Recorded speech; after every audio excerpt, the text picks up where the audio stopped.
en este momento en Guatemala. Creo que nosotros los cristianos no podemos pasar por alto lo que sucede a nuestros compatriotas. He sabido de 3 familias de Ebenecer Zona 14 que están desaparecidas, probablemente ya están con el Señor.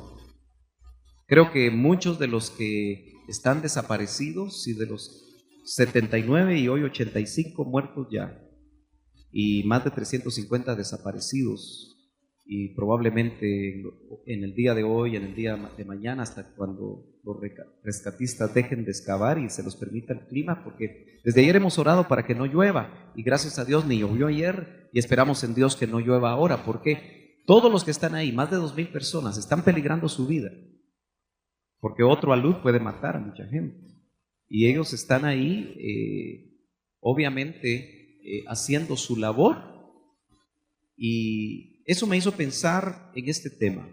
Cuando lo que Dios permite no tiene sentido, porque muchas veces cuando nosotros enfrentamos este tipo de situaciones, y digo enfrentamos, porque el Hijo de Dios debería de ser el más sensible ante estas situaciones, pero lamentablemente a veces somos los más indiferentes.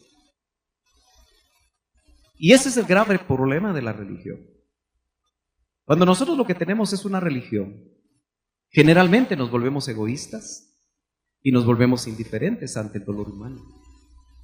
Y mientras no nos llegue a nosotros y mientras no nos alcance a nosotros, entonces seguimos viviendo y seguimos dejar pasar la vida haciendo lo que hacemos o lo que más nos gusta, sin muchas veces detenernos a pensar que ser un hijo de Dios significa o debe de significar algo más que solamente venir a un templo un día domingo.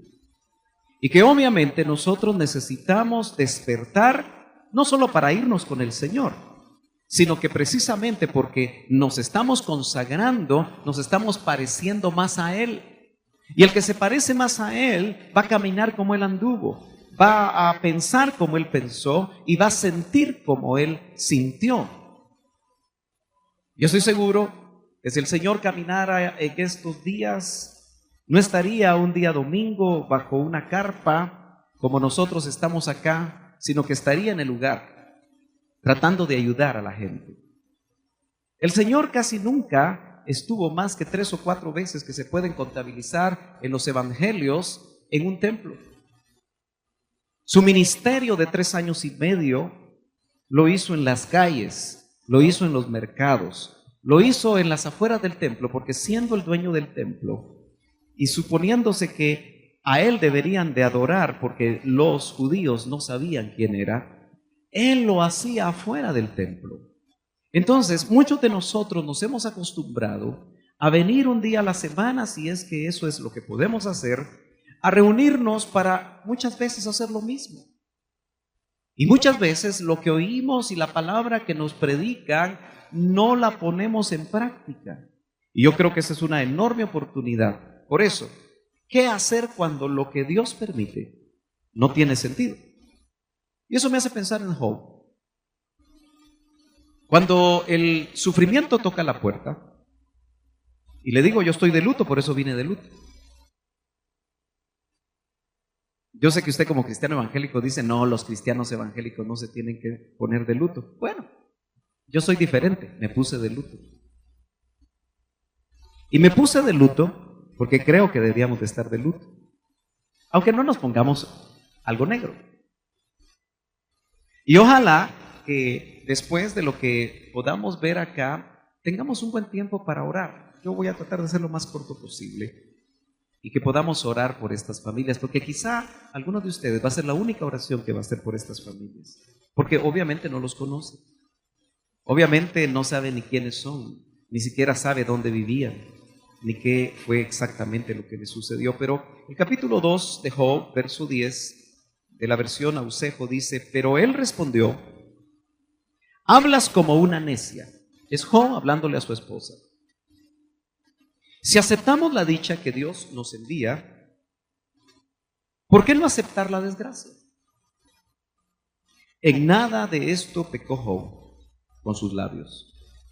Y es que quise iniciar con este verso porque cuando la tragedia llega, y toca nuestras puertas y nos toca a nosotros directamente, el sufrimiento es tan fuerte que la mayoría de nosotros no estamos acostumbrados a enfrentar el sufrimiento.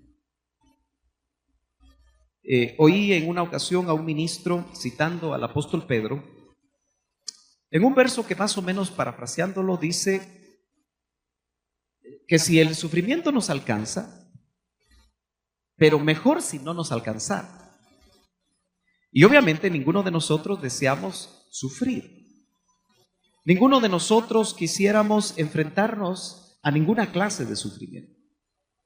Si en algún momento nosotros nos acercamos a una aguja con nuestro dedo y la aguja nos va a pinchar o de improviso nos pincha, ese dolor y ese sufrimiento nos hace inmediatamente quitar la mano.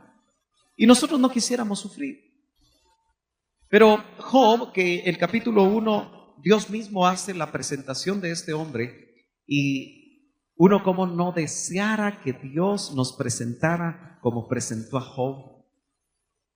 Y lo presentó ante un enemigo común que nosotros después de tantos años todavía tenemos. El doctor Ríos pensaba que Job probablemente había vivido muy antiguamente, quizá muy paralelo a Moisés o más antiguo todavía. Y nos hacía ver que este libro probablemente era el más antiguo. O por lo menos lo que le sucedió a Job era una de las experiencias muy antiguas. Pero el Señor lo presenta como un hombre recto, como un hombre temeroso de Dios, de Él, como un hombre excelente, como en cierta manera Dios se sentía como orgulloso de Job.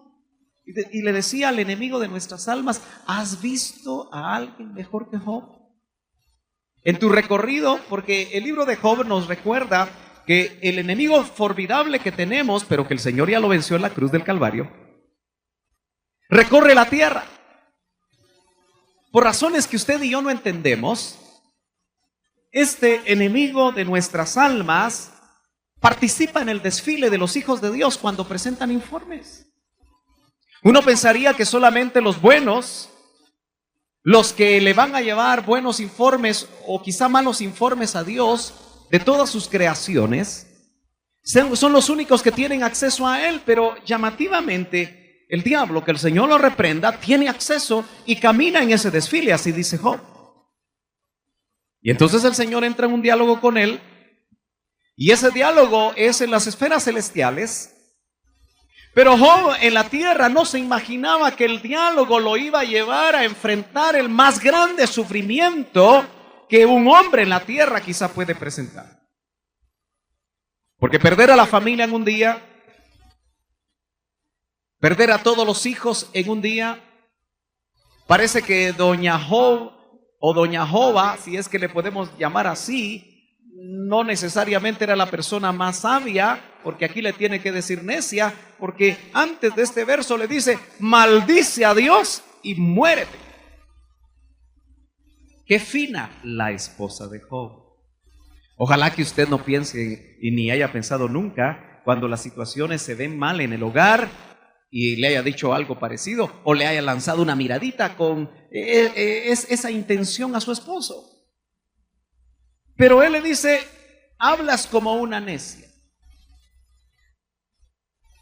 Hay varias versiones que hablan más fuerte todavía, pero la frase siguiente me hace pensar a mí que nosotros, que no estamos preparados, hermano amado, para enfrentar el sufrimiento, hay personas que perdieron 25 miembros de su familia en un solo momento. Y dice, si aceptamos la dicha que Dios nos envía, otras versiones dicen, si aceptamos los bienes que Dios nos envía, ¿por qué no aceptar la desgracia? Hay versiones que dicen que Dios nos envía. Porque nosotros podemos pensar que de alguna manera lo que Dios envía es solamente bueno. Pero Dios permite que también nosotros, como Job, seamos probados, porque el diálogo entre Job y el enemigo de nuestras almas, lo que produjo fue un probatorio para Job. Yo me pregunto, ¿habrán diálogos previos a una prueba muy fuerte en nuestras vidas? Puede ser. Y eso quizá a nosotros nos puede transmitir un concepto equivocado de Dios. Porque a veces nosotros deseamos que Dios solo haga lo bueno, solo permita lo bueno, que haya salud, que haya realmente sanidad de cualquier enfermedad, por difícil que sea. A veces nosotros esperamos que nuestras deudas, en las que a veces desordenadamente o siendo malos administradores, nosotros mismos entramos a ellas, que Él sea el que haga los milagros financieros para salir de ellas. Muchas veces nosotros deseamos, cuando vemos o subimos a los buses y vemos los peligros que los buses enfrentan, muchas veces quisiéramos que ese Dios en el que creemos, ese Dios al que alabamos, ese Dios al que nos cansamos de adorar y bendecir, nos proveyera un carrito, aunque sea una carcachita, que aunque caminara y se quedara de vez en cuando, nos permitiera a nosotros transportarnos. Y cuando eso no sucede, nosotros empezamos a pensar mal de Dios. Porque generalmente tenemos el concepto del Dios bombero. Apáguese solo en caso de incendio. O mejor dicho, úsese en caso de incendio.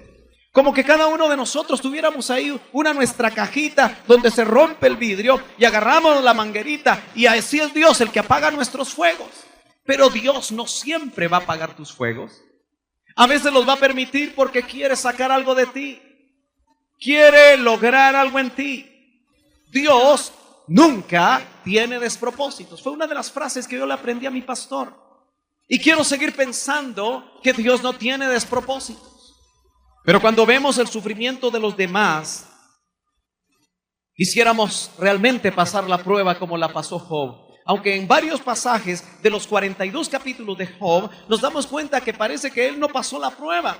Y quizá Dios permitió que lo que Job dijo frente a el sufrimiento tan fuerte que él tuvo, nos identifique a nosotros como humanos, porque a veces podemos actuar de esa manera. Yo no sé cuántos de los cristianos que murieron en el Cambrai, o que no sabemos si ese alud va a ser su tumba. No sabemos si los hijos que quedaron en la orfandad van a seguir creyendo en Dios. Porque muchas veces, si algo afecta la vida del ser humano, es el sufrimiento. Y cuando no sabemos que ese sufrimiento llegó por esto o aquello, el día jueves, tipo 9:30 o 10 de la noche, 125 casas, cuyas familias, quizá unas numerosas, quizá otras menos, solo oyeron el estruendo de un cerro que se venía encima, y quizá ni sabían qué fue, porque era de noche.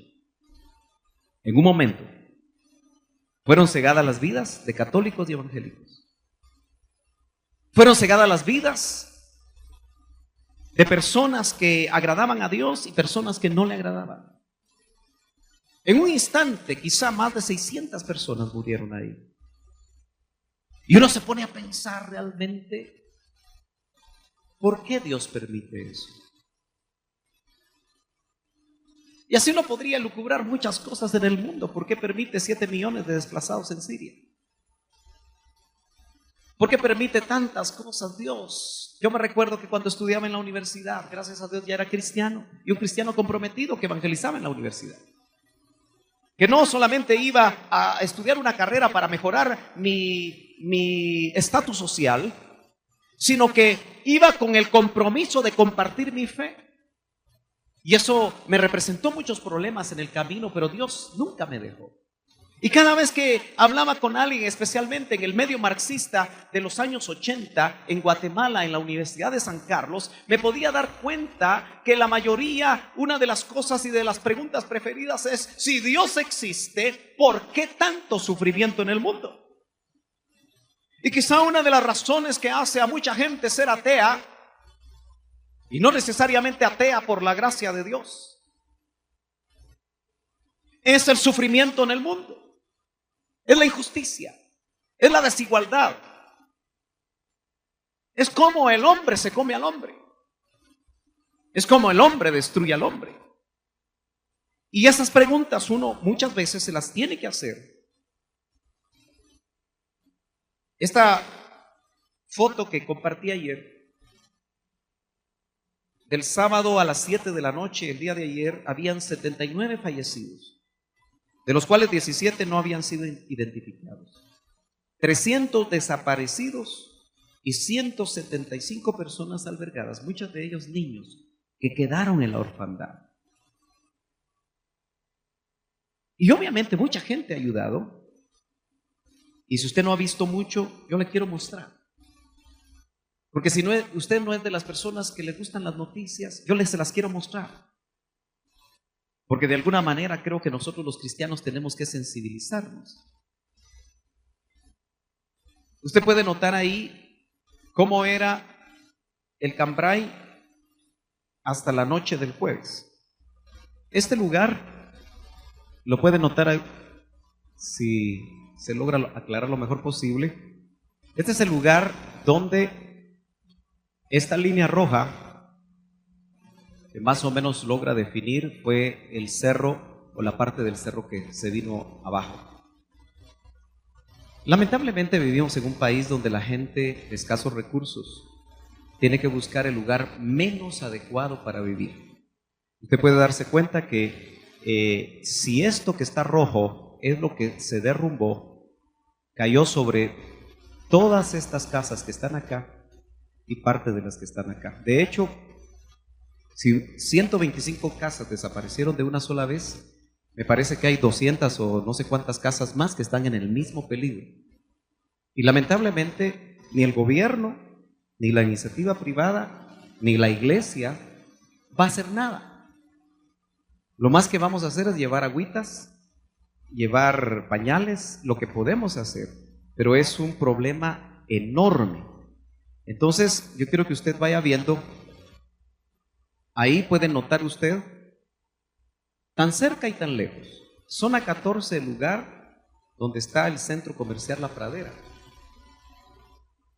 y uno pasa todas las veces por ahí o puede ir a ese centro comercial sin darse cuenta que la gente vive en la parte más baja del lecho de un río, que ahí pasa un río, con pendientes, esta carretera sinuosa que usted puede ver aquí,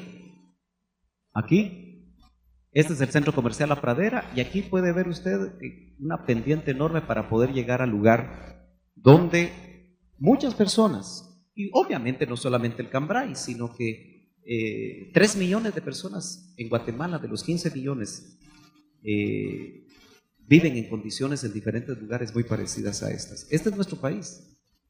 Y esas son las grandes desigualdades que muchas veces se presentan. Ahí puede notar usted cómo fue. Tal vez ya había, la mayoría de ustedes quizá ya vieron estas noticias, pero toda esta parte del cerro se vino y usted ahí en esa parte no puede ver todavía casas por el gran alud. Ahí puede ver usted la gran dimensión del alud de ese lugar. Otra parte de eso, parte de el agua del río que fue no socavado, sino que detenido por todo el alud. Puede ver las casas donde las personas todavía pueden estar viviendo ahí, o si ya las sacaron, se quedaron sin hogar. Afortunadamente Guatemala tiene gente que puede apoyar. Y quizá una de las cosas que yo me predico a mí mismo, y si este mensaje es solo para mí, pues dejémoslo solo para mí, pero si también es para usted. Muchos de nosotros seguimos la vida igual, y quizá no tomamos ni tiempo para orar o para colaborar de alguna forma. Si usted ya lo ha hecho, no se sienta mal. Aquí puede ver usted cómo ya empezaron las primeras, desde el día viernes, sábado y domingo, rescatando. Se han oído historias tan tremendas. Muchos niños murieron, niños de brazos, niños de meses. Murió un joven seleccionado nacional de 18 años. Murieron 2 bomberos, mujeres, bomberos. En este lugar murieron muchos, estoy casi seguro que murieron muchos hijos de Dios. Le voy a explicar por qué. Ahí se puede dar cuenta usted de la dimensión del problema. ¿Viviría usted realmente al fondo de un barranco, solamente si no tuviera otro lugar donde vivir. Muchos de ustedes viven en casas de 2 niveles, en casas, buenas casas, que nunca van a tener ese peligro, porque quizá no lo tienen, quizá algunos de ustedes viven en un lugar peligroso, que incluso si es así nos gustaría saberlo, porque parte de lo que la iglesia debe de conocer son las necesidades de sus miembros, porque si uno de los miembros de una congregación vive en esos lugares y el pastor y su oficialidad y los miembros no hacen nada, muchas veces nos ponemos en el mismo plan y en el mismo papel de los inconversos que no hacen absolutamente nada muchas veces. Y a veces ellos hacen más que nosotros. Probablemente alguno de ustedes va a decir que el hermano Sergio está hablando almáticamente. No, no me juzgue, porque yo sé a dónde voy con lo que le quiero enseñar hoy. El alud literalmente movió las casas. La fuerza del impacto. Las fuerzas de la naturaleza, sean agua, sea tierra, tienen poder para mover con sus cimientos las casas completas, como lo puede usted apreciar acá. Y esto es el drama. Gente que sobrevivió gracias a Dios, pero sin casa y sin nada, buscando quien pueda ayudarlos. Gracias a Dios lograron salir con vida. Usted puede ver acá mucha gente, los que lograron sobrevivir. Una persona fue rescatada, pero de todas maneras murió porque sus heridas sí fueron muy fuertes. La triste realidad de tener que enterrar a los que creímos que íbamos a ver por mucho tiempo. Así es el concepto de las familias. ¿Sabe por qué le digo que muchos son cristianos? Porque usted puede ver un detalle que solo los cristianos hacemos, levantar las manos. O sea que muchos de ellos eran cristianos, nuestros hermanos en Cristo, por los que vale la pena orar y ayudar. Apenas una muestra de los ataúdes que llegan y llegan y llegan para poder cubrir esas necesidades. Un joven que, aunque va con su traje y su corbata, y me alegra que haya salido así, solo lleva 2 bolsas, quizá con sus pertenencias que pudo rescatar. Esta foto me quiebra.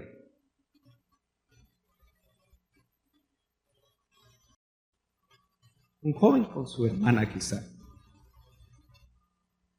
viendo que no quedó nada, quizá ni sus padres. Ante ese dolor, nosotros los cristianos debemos de cambiar. Debemos abrirnos más a la necesidad de los demás. Porque sospecho que la novia no puede ser insensible. Sospecho que el que se consagra no es solamente un santo de templo, sino que debe ser un santo caminando por las calles, ayudando a los demás, como mi Cristo lo haría.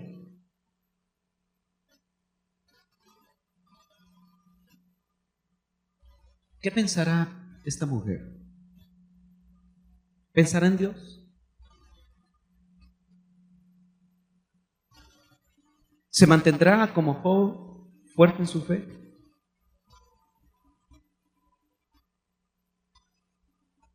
No quedó nada de lo que pudo haber sido su casa, y su casa no era como muchas de las casas de ustedes o de nuestras casas. Qué bueno que haya un hombro o un pecho en donde llorar. Ojalá que sea de un cristiano, porque para eso estamos los cristianos, para consolar.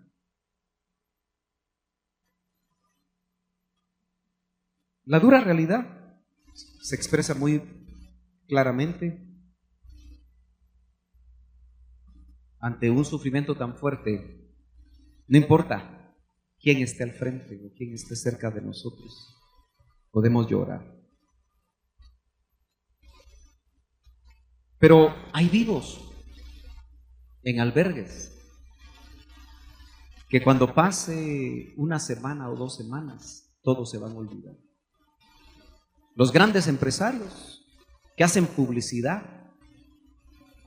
para entregar sus donativos, hasta las iglesias hacen su gran publicidad entregando sus donativos porque quieren aparecer en cada una de las tragedias del país, que fulano y mengano y perencejo, cuando la Biblia dice que lo que haga tu mano derecha, que no lo sepa la izquierda. ¿Cuántos de estos jovencitos quedaron sin padres? Qué importante hijos que tienen papás, porque hay que valorarlos. Qué duro es la realidad de muchos hijos que no valoran a sus padres mientras están con vida. O padres que no valoran a sus hijos mientras están con vida. Y en un segundo, en muy poco tiempo, todo puede cambiar. Una de las cosas más importantes que nosotros tenemos que apreciar es a nuestros familiares cercanos. Bendecirlos cada vez que salen, porque puede ser que no regresen. Qué importante es que los esposos y las esposas aprendamos a vivir adecuadamente como hijos de Dios, porque puede ser la última vez que los veamos. Porque esto al final lo que habla es de cuán corta es la vida en la tierra. Pero maravilloso es Dios que tenemos nosotros esperanza, que hay vida después de esta vida. Pero no todos los que murieron aquí conocían quizá de esa esperanza. Qué bueno, llena la bodega de la Municipalidad de Santa Catarina Pinula, que desde el 2008 las autoridades de Conred y las autoridades de la municipalidad sabían del peligro. Pero obviamente saber del peligro no es suficiente, porque cómo trasladar a 300 familias y darles hogar no es fácil, aunque no es imposible. Entonces, qué bueno que hay suficiente comida. ¿Sabe qué es lo triste en Guatemala? Que muchos se la van a robar, que mucha de esa comida no va a llegar al lugar adecuado, porque Guatemala con sus desastres siempre nos ha indicado que unos en la pena y otros en la pepena. Y quizá más adelante nosotros tengamos la oportunidad de poder ayudar. Niños que no sé si están sus padres. Qué buena oportunidad para que la iglesia haga misión. Qué buena oportunidad para que los jóvenes dejen de pensar en lo que piensan. Que a veces hay aire ahí en el cerebro. Qué buena oportunidad para que nosotros los adultos nos detengamos a pensar que como hijos de Dios hay otras cosas que son más importantes de las que actualmente hacemos. Gastamos dinero por ir a ver a fulano mengano que viene a hacer un espectáculo, sea cristiano o no lo sea. Gastamos dinero para ir a ver a jugar a gente que de todas maneras siempre pierde. Hacemos tantas cosas los cristianos evangélicos en este país que realmente muchos no parecemos ser hijos de Dios. Y por eso esta oportunidad nos permite a nosotros reflexionar, porque si no reflexionamos, hermanos amados, tal vez tampoco seamos novia. Porque insisto, la novia no es una novia religiosa. La novia es alguien que es sensible al dolor humano, porque nuestro Señor lo fue. Y no le hablo del evangelio de Judas, que tanto muchas veces dicen, cada vez que se habla de poder apoyar, dicen, ay, fulano de tal ya cayó en el evangelio de Judas. Momento, porque el evangelio de Judas hay que definirlo muy bien. Y el evangelio de Judas es darle la única prioridad a los pobres, cuando en lugar de llevar la ayuda a los pobres, se la come don Judas. Ese es el evangelio de Judas. ¿Qué es lo que nosotros debemos hacer? Si no podemos ir al lugar porque ya es peligroso ir, ya no es fácil accesar, si podemos ayudar, si podemos llevar algo, si podemos sensibilizarnos, quizá más adelante cuando ya los demás se vayan, podemos hacer algo, o como iglesia, o como jóvenes, o como adultos, no sé, como damas, como varones, y tener un propósito de poder ayudar. No es nuestra prioridad, pero qué bueno es que llevemos ayuda y que llevemos el verdadero pan que descendió del cielo, que sacia toda hambre espiritual en momentos tan difíciles como esos. Pero si no podemos hacer nada, orar es vital, interceder es vital por aquellos que están en necesidad.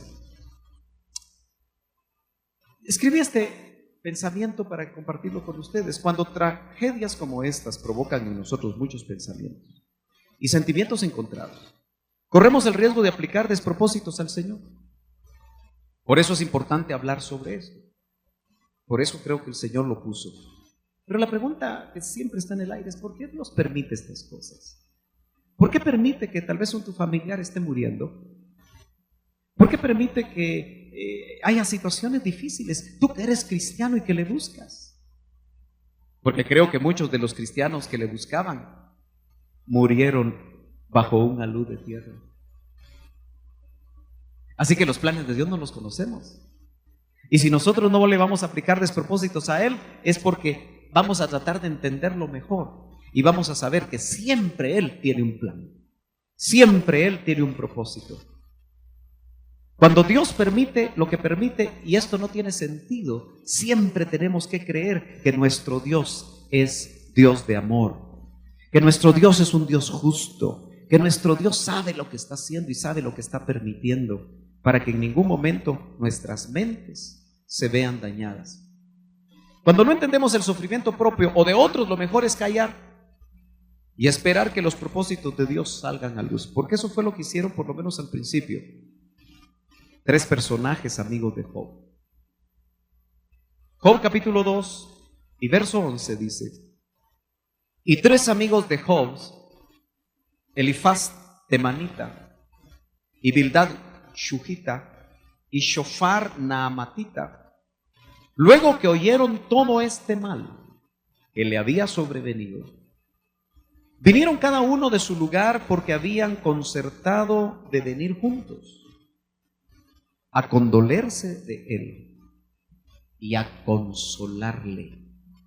Yo quiero que veamos acá cómo la Biblia nos transmite a nosotros, porque la Biblia es la palabra de Dios, aspectos que nosotros tenemos que tomar en cuenta cuando alguien cae en desgracia, cuando alguien sufre tragedias, cuando alguien en una iglesia tan pequeña como esta, que incluso puede estar viviendo situaciones difíciles y que nosotros muchas veces no sabemos qué es lo que la palabra de Dios, el corazón de Dios, nos traslada a nosotros para que nosotros hagamos.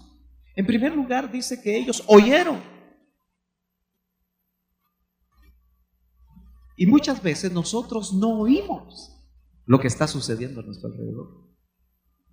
Los problemas de nuestra familia, los problemas de nuestro trabajo, los problemas en la iglesia, los problemas de pareja, todo eso muchas veces nos enfrasca en nosotros mismos, que es la mejor trampa que Satanás utiliza para que el cristiano no levante su rostro y vea las oportunidades que Dios, por medio de su Espíritu Santo, está trasladando para que nosotros hagamos algo que muestre a los demás que nosotros realmente somos hijos de Dios. Entonces, note usted que ellos dice que oyeron. Sigue diciendo el verso 12, los cuales, alzando los ojos desde lejos, ya cuando se acercaron donde estaba Job, 3 de sus amigos no lo conocieron. Obviamente ya estaba quizá desfigurado por la sarna que le había enviado el enemigo, pero ojo, bajo la autorización de Dios. Y eso es lo que asusta, porque Dios puede autorizar tratos. En el Nuevo Testamento vemos que le dijeron a Pedro, por lo menos se lo anticiparon: Pedro, te han pedido para zarandearte, pero yo ya oré por ti para que tu fe no falte. Aleluya. Tenemos un intercesor por excelencia, que es Jesucristo. Pero eso no nos exime de la posibilidad que nosotros podamos ser zarandeados. Yo sé que no hay amén, porque nadie quiere ser zarandeado. Pero acuérdate que el que no quieras no significa que no pueda suceder. Los cuales, alzando los ojos desde lejos, no lo conocieron y lloraron a voz en grito. Note lo que tengo subrayado ahí porque vamos a hablar un ratito de eso. Y cada uno de ellos rasgó su manto y esparcieron polvo sobre sus cabezas hasta el cielo. No se mantuvieron impávidos ante el dolor ajeno. Quiere decir que los hijos de Dios no podemos mantenernos impávidos ante el dolor ajeno. Algo tenemos que hacer, aunque sea doblar nuestras rodillas. Y por eso hoy lo vamos a hacer, aunque sea un ratito. Así se sentaron con él en tierra por 7 días y 7 noches, y ninguno le hablaba palabra ante el sufrimiento. A veces es mejor callar. Cuando usted visite a alguien y no sabe qué decirle, no le diga nada. Porque a veces cuando hablamos nos equivocamos. A veces me han dicho personas, mire, fíjese que no quiero que me vengan a visitar, porque cuando me vienen a visitar me quedo peor. Porque lo que me dicen me afecta. A veces un abrazo es suficiente. Porque el dolor puede ser tan fuerte. Las situaciones pueden ser tan complicadas que ni siquiera el que visita puede saber exactamente por qué están sucediendo. Y tal vez solamente el gesto de su visita, el gozo de llegar al lugar, el abrazo o la oración pudieran ser suficientes, porque lo que le había pasado a este hombre tenía perplejos a sus amigos. ¿Cómo no iba a estar perplejo él? Por eso veo yo que tenemos que aprender a identificar y a identificarnos con el dolor ajeno. Note usted que lo primero que le quiero compartir es que al oír sobre los males de los demás, y usted aquí en la iglesia va a oír de problemas de los hermanos, ore por ellos, interceda por ellos. Si a alguien le llega a usted una información que está en pecado, ore por ellos, no los critique. Sáquese el manto religioso, porque el religioso es el que critica. Entiéndalo de una vez. El corazón de Dios no está para acusar. Eso lo hace el diablo, porque su nombre es acusador. El corazón de Dios es para redarguir, es para volver al pródigo que se fue de casa a la casa del Padre. El corazón de Dios, que es amor, hermano amado, y es justicia, pero la justicia de Dios ya cayó sobre su Hijo. Por el gran amor con el que nos amó, Él entregó a su Hijo para que lo que teníamos que pagar nosotros, los pagara su Hijo. Aleluya. Y por eso si alguien cae en pecado, si alguien se aleja, si alguien se aparta, si alguien vive mal, si alguien se viste mal, si alguien hace algo malo, no lo critique, ore, interceda, pídale a Dios sabiduría para poder dar una palabra de gracia, porque este es un evangelio de gracia. Aleluya. Al oír no podemos quedarnos indiferentes. Cuando oyeron los 3 amigos de Job, no se quedaron indiferentes, se concertaron para lo bueno. Aunque no siempre podemos notar en esos 42 capítulos que fueron lo suficientemente sabios con Job. Y a veces uno puede leer y decir, ala, si estos eran amigos, Job no necesitaba enemigos. Pero independientemente de esto, aunque ellos no eran quizás los más perfectos para llegar ahí, porque Dios tuvo que trabajar incluso en el corazón de ellos, por lo menos no se quedaron indiferentes. Pero una de las 2 cosas que querían hacer ellos era condolerse de Job. ¿Qué será condolerse? La palabra hebrea, nod o nud, se puede traducir en nuestro idioma pésame, simpatía, es decir, quizá en términos más modernos, empatía. Lo que los psicólogos dicen que muchas veces nosotros debemos hacer en nuestras relaciones, tener empatía. ¿Y qué significa eso en términos mucho más sencillos? Tener empatía por el dolor ajeno, o por la tragedia ajena, o por el problema ajeno, o por la enfermedad ajena. Los hijos de Dios deberíamos entender que es meternos en los zapatos del otro. ¿Me está entendiendo? Me siento muy callado hoy. Espero que no sea porque esté enojado, sino porque está meditando y está absorbiendo, como yo estoy tratando de absorber. Pero la empatía es meterte en los zapatos del otro. Si tú te lograste meter en los zapatos del hermano Oscar, que oramos hoy por él. Él tiene 2 hijos, uno de 16. ¿Ah? ¿19? ¿Y el otro? ¿Y el otro? Pegué bien, 16. ¿Qué estará pensando Oscar con una operación tan delicada? ¿Qué pensaría usted? ¿Qué pensaría usted? Y a veces veo caras que lo que hacen es criticar a las personas. Porque somos buenos para criticar,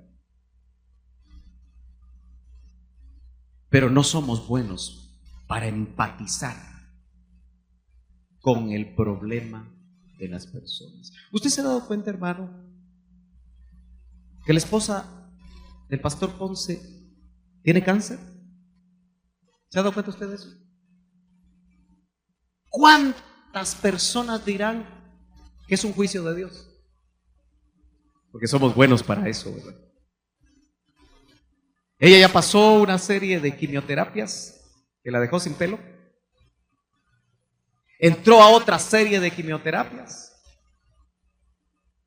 Y casi siempre cuando vemos que alguien sufre una situación de ese tipo, inmediatamente decimos, juicio de Dios, saber qué estaba haciendo. No, hermano, Job es el mejor ejemplo bíblico. Quizá nosotros no nos parecemos a Job. Dista mucho quizá nuestra vida de la vida de Job. Hoy oímos una profecía que aunque la haya dado mi esposa, no nos pusimos de acuerdo.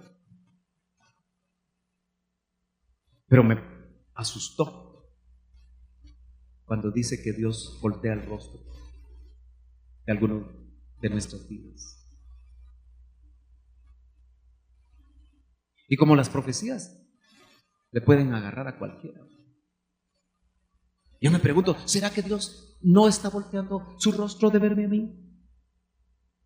¿O de verlo a usted? ¿Qué estará haciendo realmente Dios? Yo sé que lo estoy incomodando con este mensaje, y si lo incomodo, me voy a ir tranquilo este día. Pero quiero incomodarlo para bien. No quiero incomodarlo para mal, porque la palabra de Dios incomoda. Cuando la palabra viene de Dios, hermano, no viene sobando cabezas. Cuando la palabra de Dios viene a nuestros corazones para este tiempo final, nos viene confrontando. Porque anhela que nosotros podamos identificarnos, no condolerse, es identificarse con el dolor ajeno. Moverse uno mismo hacia adelante y atrás. Mire qué interesante, porque eso es lo que hacen los judíos en el muro de los lamentos.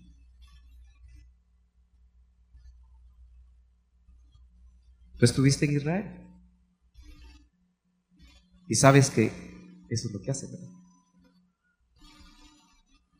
Eso es no, porque también es lamentarse por el dolor de otro. Pero ¿quién se puede lamentar del dolor ajeno cuando no le toca? Mire, Guatemala se ha vuelto tan insensible, con un récord de 30 o 40 muertos diariamente, que ya un muerto más, como dijo un pastor del que me reservo el nombre, pero que fue canciller. Exactamente eso lo llevó a tener que renunciar, o a que lo renunciaran, porque se atrevió a decir que en Guatemala morían más que los 8 o 9 que habían muerto en esa situación. Un pastor. Si un pastor puede pensar de esa manera, ¿qué pensarán las ovejas? ¿No será que ese es el cristianismo que estamos oyendo? Y el cristianismo que nos hemos metido en la mente, la doctrina que nos hemos metido en la mente, pero que no ha tocado los corazones, que no nos ha hecho cambiar. Hermanos amados, si nos cuesta aceptarle al hermano que viene con nosotros, que en alguna ocasión que se levantó con el pie equivocado, no nos salude, no nos trate bien para que nos parquemos adecuadamente, o no encontramos el lugar del parqueo que queremos, y eso nos molesta. Todavía no hemos cambiado. ¿No será que necesitamos, hermano, que el Señor nos permita condolernos del dolor ajeno? Cambrai 2 seguirá siendo uno de los ejemplos de lo que pasa en Guatemala, porque no va a ser el último. Es más, ese cerro en cualquier momento se puede caer, lo que falta. Y que está a dañar a otros. Pero que nos permita a nosotros, hermano,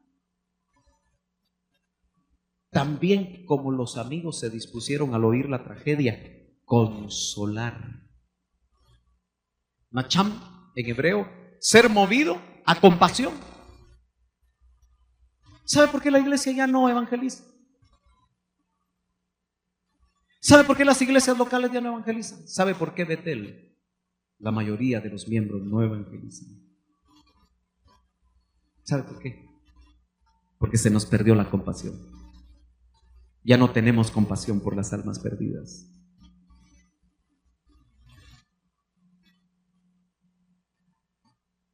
Estamos tan interesados en salir del culto para ver qué lica hay.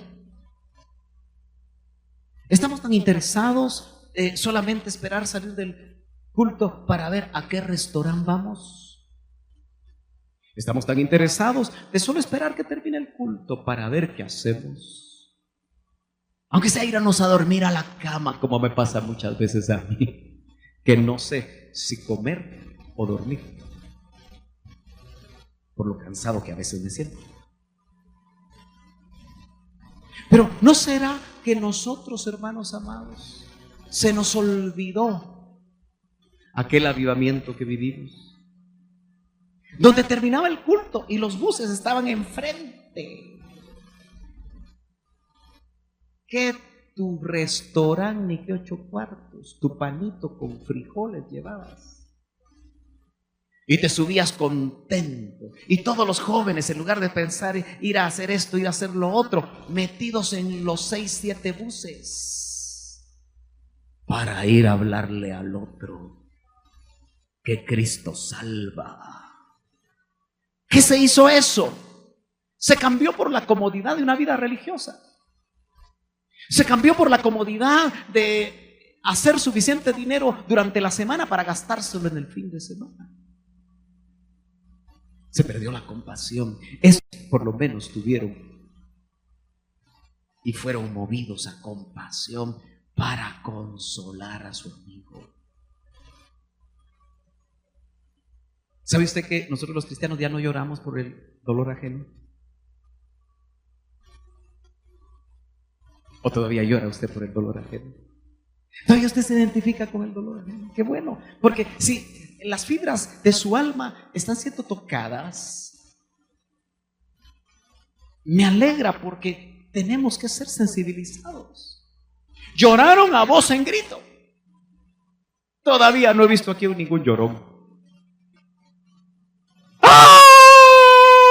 ¿Eso es voz en grito?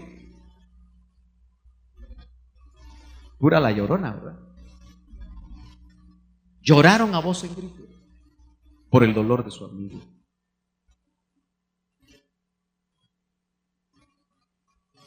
No lloraron delante de Dios. Lloraron por la necesidad que tenían. Y en la usanza de esos tiempos orientales, rasgaron sus mantos en señal de dolor. Esparcieron polvo sobre sus cabezas, porque era la manera de expresar. ¿Qué será eso ahora, hermano? ¿Cómo será hacer esto no literalmente ante el dolor ajeno? Cada uno de nosotros debemos de identificar qué es lo que el Espíritu Santo anhela que nosotros hagamos. Como vamos a orar, yo me voy a ir más rapidito. Bueno, déjeme arreglar esto porque parece ser que en mis carreras de apuntar estos versos, déjeme regresar al lugar donde iba. Acá.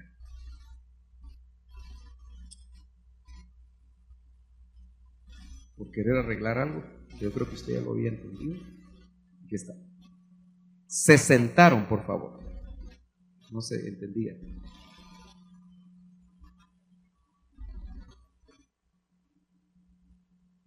Se sentaron con él. ¿Sabe por qué me interesa que usted lo entienda bien? Porque se sentaron en silencio por 7 días. Y por eso le puse, a veces es mejor no hablar. Y finalmente vieron el dolor, o que el dolor era muy grande. Y por eso no hablaron. ¿Cuál será el dolor más grande, hermano? ¿Perder un hijo? ¿Cree usted que eso es el dolor más grande? ¿Quiénes están de acuerdo con que perder un hijo es el dolor más grande? ¿Sí? Debe ser muy difícil. Y él perdió 10. ¿10 eran los que perdió Job? Por eso le digo, hay personas ahí que perdieron 25 miembros de su familia. Hermano, ¿qué? Eso debe ser algo muy difícil. Y nosotros le debemos de dar gracias a Dios de no pasar una experiencia de ese tipo, pero tenemos que identificarnos. En la recta final, para decir lo poco que quiero decir en los próximos 5 minutos. ¿Cómo reacciona el que sufre más allá de sus fuerzas? Que se enfrenta a un dolor tan difícil. Yo quiero que usted vea a Job y no lo juzgue. Job 3.1 dice, después abrió Job su boca y mejor se hubiera quedado callado. Pero ¿sabe por qué la Biblia mantiene lo que los hombres de Dios dicen, aun cuando sea necio lo que ellos dicen? Para identificarse con la naturaleza humana, y cuando a usted le pase, usted sepa que Dios lo oye con amor y lo oye con paciencia, porque lo que él estaba diciendo era como para fulminarlo o decirle al diablo, te doy su vida, porque lo único que no podía tocar era su vida. Así que lo único que no puede tocar el diablo es tu vida, si el Señor no quiere. Ni siquiera puede tocar tus bienes si el Señor no quiere. No puede tocar a tu familia si el Señor no quiere. Después abrió Job su boca y maldijo el día de su nacimiento. El dolor es tan terrible que Job se amargó. ¿Lo nota usted? Y cuando nos amargamos ante el dolor y ante el sufrimiento, porque nadie de los que estamos aquí puede decir que no le puede tocar un día enfrentar un dolor fuerte. Y Job dijo, perezca el día en que yo nací. Y la noche que dijo un varón ha sido concebido, estaba amargado. Pero esa es la naturaleza humana. Esa es la naturaleza humana que tiene todavía una naturaleza pecaminosa dentro de nosotros. Que ante situaciones que no podemos controlar, podemos decir, ¿por qué no morí yo al nacer? O expiré al salir del vientre. Yo sé que esos no son versos que usted subraya en su Biblia, pero hablan de la naturaleza humana. Y que yo sepa, usted y yo somos humanos, débiles, que por lo que veo no sabemos cómo enfrentar el sufrimiento tan fácilmente. Pero nuestro Dios nos sigue viendo con amor, nos sigue viendo con paciencia. ¿Cuántos creen eso? ¿Por qué me recibieron las rodillas? ¿Y para qué los pechos me dieron de mamá? Porque ahora yo ya sería tranquilo, dormiría y entonces tendría descanso. En otras palabras, cuando usted a veces ha dicho, mejor me muriera. ¿Cuántos aquí valientes pueden levantar su mano que alguna vez han dicho eso en su corta o larga vida?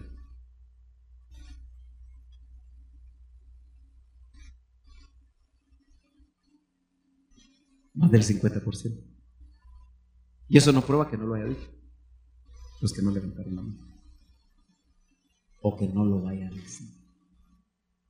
¿Se ha dado cuenta usted que una enfermedad terminal dolorosa puede hacer que las personas cambien en su carácter? O una vejez tortuosa, llena de enfermedades. Yo estoy hablando de cristianos. Porque este Job era el dechado de virtudes de Dios. Hasta de quien Dios habla así, puede caer en una situación de amargura. Lo vemos en el profeta Elías. No soy mejor que mis padres. Y estaba tan deprimido después de la gran victoria en el monte Carmelo que uno desconoce a Elías en la cueva. ¿Qué haces ahí, Elías? Lo hago para que despierte. ¿Qué haces ahí, Elías? ¿No será que el Señor nos está diciendo, ¿qué haces ahí, fulano de tal? Porque a veces nosotros buscamos las cuevas por una enfermedad, por una deuda, por un desamor. ¿Por cuántas cosas podemos buscar nosotros? Como Job en el verso último. Afortunadamente Job no termina de una manera tan dramática y de una manera tan triste y tan tortuosa, sino que en el 42, el último capítulo, verso 7 dice, y sucedió que después que el Señor habló estas palabras a Job, el Señor dijo a Elifaz tenamita, se ha encendido mi ira contra ti y contra tus dos amigos, porque no habéis hablado de mí lo que es recto. Los que iban a hablar de Dios para ayudar a su amigo y consolarlo, y que al principio lo hicieron bien, terminaron hablando mal de Dios. ¿Nota usted? Tal vez ellos mismos no supieron cómo manejar la situación, porque era demasiado difícil. Como mi siervo Job, a pesar de que él fue el objeto de la prueba de Dios, note que al final no pecó. Ay, hermano, pero mire lo que dijo. Pero note usted lo que está diciendo Dios, como mi siervo Job. Ahora pues, tomad 7 novillos y 7 carneros, id a mi siervo Job y ofreced holocausto por vosotros. Y mi siervo Job orará por vosotros.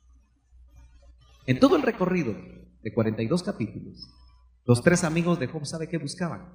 Sucediendo en este momento en Guatemala. Creo que nosotros los cristianos no podemos pasar por alto lo que sucede a nuestros compatriotas. He sabido de 3 familias de Ebenezer Zona 14 que están desaparecidas, probablemente ya están con el Señor. Creo que muchos de los que están desaparecidos y de los 79 y hoy 85 muertos ya, y más de 350 desaparecidos, y probablemente en el día de hoy, en el día de mañana, hasta cuando los rescatistas dejen de excavar y se los permita el clima, porque desde ayer hemos orado para que no llueva, y gracias a Dios ni llovió ayer, y esperamos en Dios que no llueva ahora, porque todos los que están ahí, más de 2,000 personas, están peligrando su vida, porque otro alud puede matar a mucha gente, y ellos están ahí, obviamente, haciendo su labor, y eso me hizo pensar en este tema. Cuando lo que Dios permite no tiene sentido. Porque muchas veces cuando nosotros enfrentamos este tipo de situaciones, y digo enfrentamos, porque el Hijo de Dios debería de ser el más sensible. ante estas situaciones. Pero lamentablemente a veces somos los más indiferentes. Y ese es el grave problema de la religión. Cuando nosotros lo que tenemos es una religión, generalmente nos volvemos egoístas y nos volvemos indiferentes ante el dolor humano. Y mientras no nos llegue a nosotros y mientras no nos alcance a nosotros, entonces seguimos viviendo y seguimos dejar pasar la vida haciendo lo que hacemos o lo que más nos gusta, sin muchas veces detenernos a pensar que ser un hijo de Dios significa o debe de significar algo más que solamente venir a un templo un día domingo. Y que obviamente nosotros necesitamos despertar no solo para irnos con el Señor, sino que precisamente porque nos estamos consagrando, nos estamos pareciendo más a Él. Y el que se parece más a Él va a caminar como Él anduvo, va a pensar como Él pensó y va a sentir como Él sintió. Yo estoy seguro que si el Señor caminara en estos días, no estaría un día domingo bajo una carpa como nosotros estamos acá, sino que estaría en el lugar, tratando de ayudar a la gente. El Señor casi nunca estuvo más que 3 o 4 veces que se pueden contabilizar en los evangelios en un templo. Su ministerio de 3 años y medio lo hizo en las calles, lo hizo en los mercados, lo hizo en las afueras del templo, porque siendo el dueño del templo y suponiéndose que a él deberían de adorar porque los judíos no sabían quién era, él lo hacía afuera del templo. Entonces, muchos de nosotros nos hemos acostumbrado a venir un día a la semana, si es que eso es lo que podemos hacer, a reunirnos para muchas veces hacer lo mismo. Y muchas veces lo que oímos y la palabra que nos predican no la ponemos en práctica. Y yo creo que esa es una enorme oportunidad. Por eso, ¿qué hacer cuando lo que Dios permite no tiene sentido? Y eso me hace pensar en Job. Cuando el sufrimiento toca la puerta, y le digo, yo estoy de luto, por eso vine de luto. Yo sé que usted como cristiano